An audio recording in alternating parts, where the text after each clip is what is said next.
years worth of your personal stuff. They're going to look at 3 years worth of the company's stuff, and they're going to make sure that you have well-documented aged receivables and payables, and that you're really on top of things. They're also going to run your financial statements through an analysis, and they're going to generate ratios.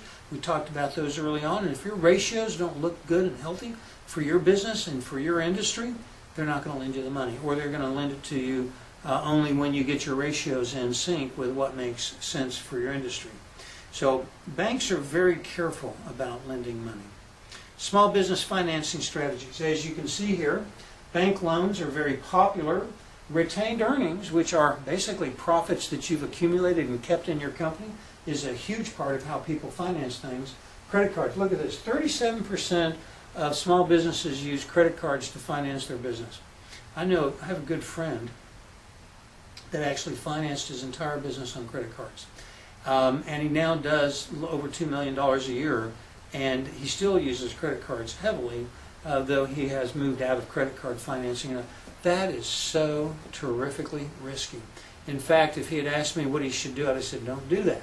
Absolutely don't do that. Well, he managed to do it because he was really on top of his cash flow management.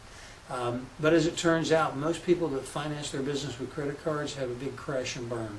So just because you know somebody that has done it and succeeded, you've heard a story from somebody like me, don't do it. It's extremely risky to finance your business on credit cards. Vendor financing is a great source of money, especially if you come from within the business and the vendors in the business know you and know your degree to which you're on top of the industry. Vendors will often lend you money in the form of inventory. And you know, that's great because inventory costs money, and if you can get the vendors to give you 30, 60, 90, 120-day terms where you don't have to come out of pocket to get the inventory, that is just like having cash. So get vendor financing, and that's a great thing. Of course, personal loans from family and friends and that sort of thing kind of round it out. Sources of debt financing. Commercial banks are your primary source. They're the people that they are the kind of entities that most small businesses go to. You know, they're pretty difficult to deal with. They're very regimented. Not only do they make you jump through all the hoops that we've already talked about, but they also have to report to the federal governments about the quality of their loans. So, you know, they're not the easiest place to get money, but they're the most common place. They're good for short-term loans, for things like home equity loans, commercial loans, lines of credit, that sort of thing. But there are other sources of debt. Now, a lot of banks will try to, the response that you'll get from a lot of banks regarding when you ask them for a loan will be, you know, that our bank doesn't do small business loans. Well, how do you cure that?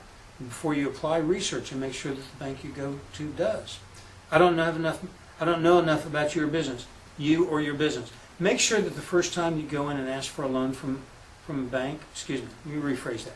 Make sure that the first time you meet the banker is not when you go in and make a request for a loan. Make sure that the first time you meet the banker is in a social situation where maybe you're on the board of directors of a charity or something like that, where they've seen you in the community.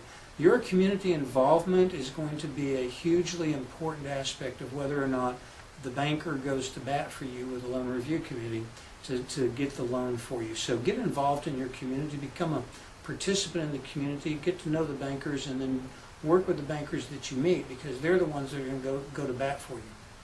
You haven't told me why you need the money. Well, you should have a business plan. You should never have to deal with this question from a bank if you haven't told me why you need the money.